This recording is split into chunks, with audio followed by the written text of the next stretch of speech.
ভারত বন্ধু বাংলাদেশ আজ হয়ে উঠেছে কার্যত বিদ্বেষের দেশ। প্রতি মুহূর্তে প্রতিটি অঞ্চল থেকে বাংলাদেশের উঠছে ভারত বিরোধী স্লোগান। সমগ্র পূর্বাঞ্চল নিয়ে নতুন বাংলাদেশের সীমানা হবে ইনশাআল্লাহ। দিল্লির দাসত্বকে খান মোহাম্মদ ইউনূসের অন্তর্বর্তী সরকার ক্ষণে ক্ষণে ভারত বিরোধিতার কথা বলছেন। সম্প্রতি বাংলাদেশ সেনাবাহিনীর সেনা মহড়াও হয়ে গেল, তাতে নাকি ভারতকেই চ্যালেঞ্জ ছুড়ে দিয়েছেন ইউনূস।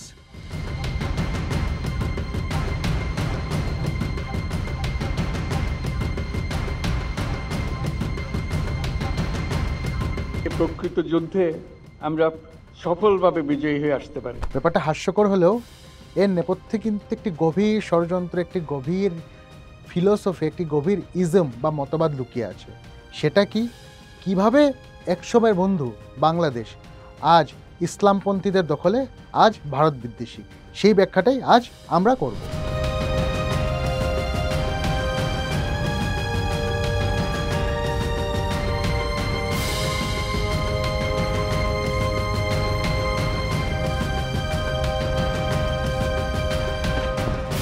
অনেকেই মনে করছেন হাসিনার পতন এবং মোহাম্মদ ইউনূস ক্ষমতায় আসার পরই বাংলাদেশে হিন্দু বিদ্বেষ শুরু হয়েছে, বাংলাদেশে ইসলামপন্থী দলগুলো রমরমা শুরু হয়েছে, বাংলাদেশের জেহাদি শক্তিগুলো অত্যন্ত সক্রিয় হয়ে উঠেছে। বাস্তব কিন্তু তা নয়, বাস্তব বা ইতিহাস অন্য কথা বলে। এই বিদ্বেষের বিষ, এই জেহাদের বিষ, এটা কিন্তু বপন হয়েছিল 1947 সালেই দেশভাগের সময়, যখন মুসলিম লীগ, মোহাম্মদ আলী জিন্নার মুসলিম লীগ বললেন দ্বিজাতি তত্ত্ব, টু নেশন থিওরি, হিন্দু এবং মুসলমান একসঙ্গে থাকতে পারে না, মুসলমান জাতিসত্তা পৃথক, তার জন্য আলাদা দেশ চাই। কিসের ভিত্তিতে? ধর্মের ভিত্তিতে। সেদিনও কিন্তু এই আজকের বাংলাদেশ বা তৎকালীন পূর্ব পাকিস্তান, তারাও পৃথক দেশ চেয়েছিলেন, ধর্মের ভিত্তিতেই চেয়েছিলেন। সেখান থেকে যখন 47-এ দেশ ভাগ হলো, ভারত এবং পাকিস্তান ভাগ হলো, বাংলাভাষী অংশটা পূর্ব পাকিস্তান, সেটাও কিন্তু ধর্মের ভিত্তিতেই ভাগ হলো। তারপর এলো আরেকটা অধ্যায়, সেখানে আওয়ামী লীগের জন্ম, শেখ মুজিবুর রহমানের রাজনীতিতে আসা এবং বাংলা বনাম উর্দুর যে সংঘাত, যখন পাকিস্তানের, পূর্ব পাকিস্তানের বলতে পারি, এবং পশ্চিম পাকিস্তানের তৎকালীন করাচি ছিল রাজধানী, পরে ইসলামাবাদে আসে। সেই পাকিস্তানে যখন বলা হলো যে উর্দু জাতীয় ভাষা, রাষ্ট্রভাষা উর্দুরই প্রাধান্য হবে এবং গোটা দেশটা শাসন ব্যবস্থা চালাবে পশ্চিম পাকিস্তানের তৎকালীন উর্দুভাষীরা, লাহোরিরা, পাঞ্জাবিরা, সেটাই কিন্তু মেনে নিতে পারেননি পূর্ব পাকিস্তানের লোকজন, বাংলাভাষীরা। সেই ভাষার সংঘাত ধীরে ধীরে নামের রাজনীতির সংঘাতে ক্রমে তা রূপ নেয় মুক্তিযুদ্ধের। তবে সেই মুক্তিযুদ্ধ যে পূর্ব পাকিস্তানে শেখ মুজিব নেতৃত্ব দিয়েছিলেন, তা কখনোই সফল হতো না যদি না 1971 সালে ইন্দিরা গান্ধীর তৎকালীন কংগ্রেস সরকার ভারতীয় সেনাবাহিনীকে ডিরেক্ট অর্ডার দিতেন যে আপনারা যান, লক্ষ লক্ষ শরণার্থী আসছে, লক্ষ লক্ষ হিন্দুদের ধর্ষণ করা হচ্ছে, হত্যা করা হচ্ছিল, ঘরবাড়ি পুড়ে দেওয়া হচ্ছিল। পাকিস্তানি খান সেনার বর্বরতা দেখে গোটা বিশ্ব স্তম্ভিত ছিল। একমাত্র মুখে কুলুপ বসেছিল আমেরিকা এবং মার্কিন জোটের সেই দেশগুলো, যাদের স্বার্থ তখন পাকিস্তানের সঙ্গে ছিল। সোভিয়েত রাশিয়াকে বিপাকে ফেলতে তাদের হাতিয়ার ছিল পাকিস্তান। তাই সেই সময় ইয়াহিয়া খানকে হাতিয়ার করে মার্কিন প্রশাসন ভারতকে একঘরে দিয়ে বাংলাদেশের হিন্দুদের নিপীড়ন, গণহত্যা, সেটা একঘরে করে বা সেটাকে না দেখে নিজের সিদ্ধান্তগুলো নিয়েছিল।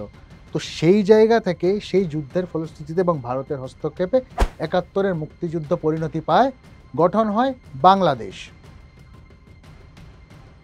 এবার এলো 71 পরবর্তী, 71-এ মুজিবুর রহমানের আওয়ামী লীগ বাংলাদেশের ক্ষমতায় এলো, এক পার্টিতে বাংলাদেশ চললো, জন্ম নিল একটি সেকুলার বাংলাদেশ, ধর্মনিরপেক্ষ বাংলাদেশ। যদিও দেশটির জনসংখ্যা ইসলাম ধর্মাবলম্বীরাই বেশি, তথাপিও সেটি ছিল সেকুলার বাংলাদেশ। কিন্তু 1975 সালে 15 আগস্ট সেই ধর্মনিরপেক্ষ বাংলাদেশে নেমে আসে গভীর ছায়া। পাকিস্তানের মদতে, আইএসআইয়ের মদতে, পরোক্ষে কিছুটা ছিল আমেরিকারও উস্কানি বা আমেরিকান মদত। সেই মদতে জিয়াউর রহমান, মেজর ডালিম, এদের মতো কয়েকজন বিশ্বাসঘাতক মিলে হত্যা করেন শেখ মুজিবুর রহমানকে। হত্যা করার পর কি হয়? বাংলাদেশের গতিবিধি একেবারে পাল্টে যায়।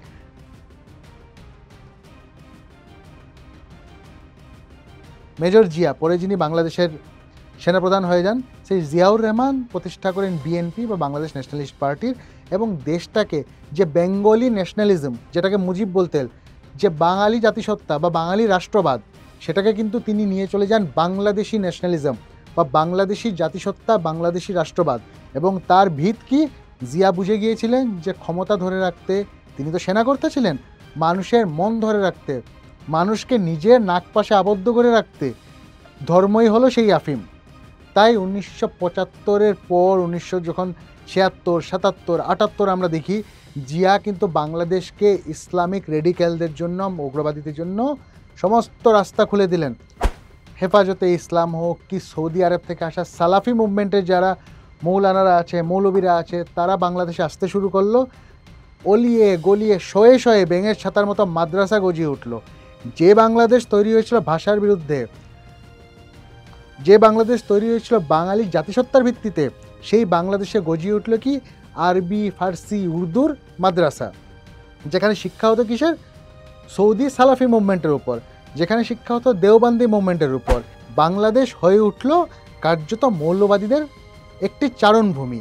যে নিজের ক্ষমতা ধরে রাখতে জিয়া ইসলামকে হাতিয়ার করেছেন। এবং শুধু ইসলাম নয়, এখানে একটা টার্ম আছে, পান ইসলামাইজেশন।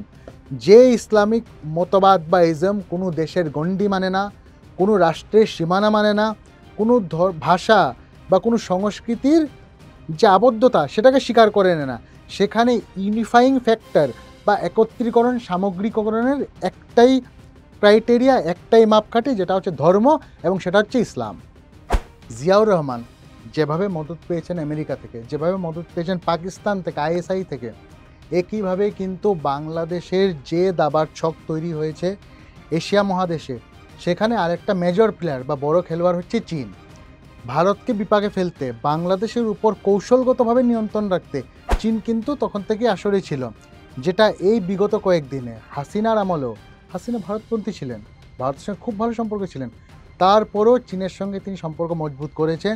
চীন ওয়ান বেল্ট ওয়ান রোড বা যেটা পাকিস্তানের সঙ্গে সিপিইসি প্রজেক্ট আছে, সেই প্রজেক্টের আওতায় কিন্তু বাংলাদেশকেও নেওয়ার দীর্ঘদিন ধরে চেষ্টা করে যাচ্ছে। আর তার মধ্যে চীনের সবচেয়ে বড় হাতিয়ার হচ্ছে ঋণ। বিরাট ঋণের পর্ষা সাজিয়ে অমুক ডেভেলপমেন্টের জন্য এত টাকার ঋণ, তমুক ডেভেলপমেন্টের জন্য এত লক্ষ কোটি ডলার ঋণ।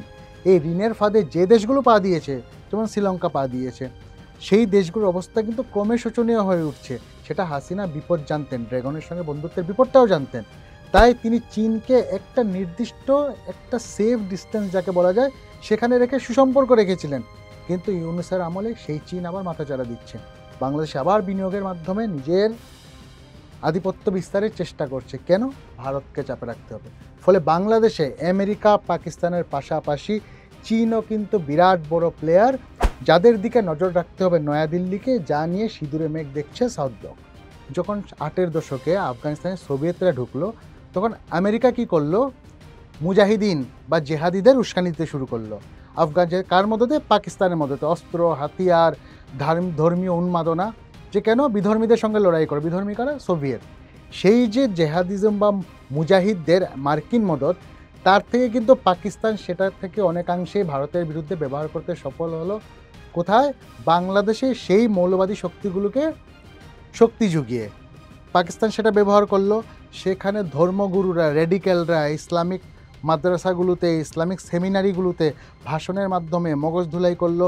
সোভিয়েতের প্রসঙ্গ টেনে বিশ্বজুড়ে একটা খিলাফত তৈরির স্বপ্ন দেখাতে শুরু করলো, যার রেশ পড়লো বাংলাদেশেও। ফলে বাংলাদেশে কারা শিকড় জমাতে শুরু করলো? ধর্মীয় উন্মাদরা। এবং সেখান থেকে ধীরে ধীরে আমি যদি 90-এর দশকে আছে, বিএনপি তখন ক্ষমতার তুঙ্গে, খালেদা জিয়া রয়েছেন, জিয়াউর রহমানের সেই উত্তরসূরিরা যারা মুক্তিযুদ্ধের সময় পাকিস্তানের হয়ে লড়াই করেছেন, সেই রাজাকাররা তখন ক্ষমতায় রয়েছেন। তারা দেশটাকে আরও ধর্মের দিকে ঠেলে দিচ্ছেন। আস্তে আস্তে সেখানে আল কায়দার মতো জঙ্গি সংগঠনগুলো শেকড় জমাতে শুরু করলো, যার উত্তরসূরি আমরা পরে দেখতে পেলাম জেএমবি, জামাতুল মুজাহিদিন বাংলাদেশ, নব্য জেএমবি, হিজবুত তাহরির, আনসারুল্লাহ বাংলা টিম, এদের দেখলাম। মাঝখানে কয়েকটি বছর হাসিনা যখন ক্ষমতায় ফেরেন, আওয়ামী লীগ ক্ষমতায় ফেরেন, তখন ভারতের জন্য একটি খুব সুন্দর সময় তৈরি হয়। বিভিন্ন ভারত বিরোধী সন্ত্রাসবাদী সংগঠনগুলোকে হাসিনা নিয়ন্ত্রণে আনেন। হাসিনা ইসলামিক রেডিক্যালদের খানিকটা নিয়ন্ত্রণ করেন। তবে এক্ষেত্রে কিন্তু যে হাসিনার পুরোপুরি দায় নিতে, কিছু অংশে হাসিনাকেও দায়টা নিতে হবে। কেন নিতে হবে? হাসিনাও কিন্তু হেফাজতে ইসলামের মতো মৌলবাদী সংগঠনগুলোকে সঙ্গে নিয়ে চলার চেষ্টাই করেছেন। যে হাসিনার উৎখাত যখন হলো, উৎখাত হওয়ার পর প্রথমটা শুরু হয়েছে ছাত্র আন্দোলনের মাধ্যমে, কিন্তু তার নেপথ্যে যে বিরাট একটি জামাতের শক্তি রয়েছে, আইএসআই শক্তি রয়েছে, আমেরিকার নির্ধারিত কিছু বহিরাষ্ট্রের শক্তি রয়েছে, সেটা তো এতদিনে স্পষ্ট। এবং আজকের বাংলাদেশে কার্যত কেন্দ্রে যখন শক্ত হাতে ক্ষমতা ধরার মতো কেউ থাকে না, তখন মৌলবাদীরা কী হারে নৃশংস হয়ে উঠতে পারে, তাদের গতিপ্রকৃতি কী হতে পারে, সেটা আজকের বাংলাদেশ দেখিয়ে দিচ্ছে।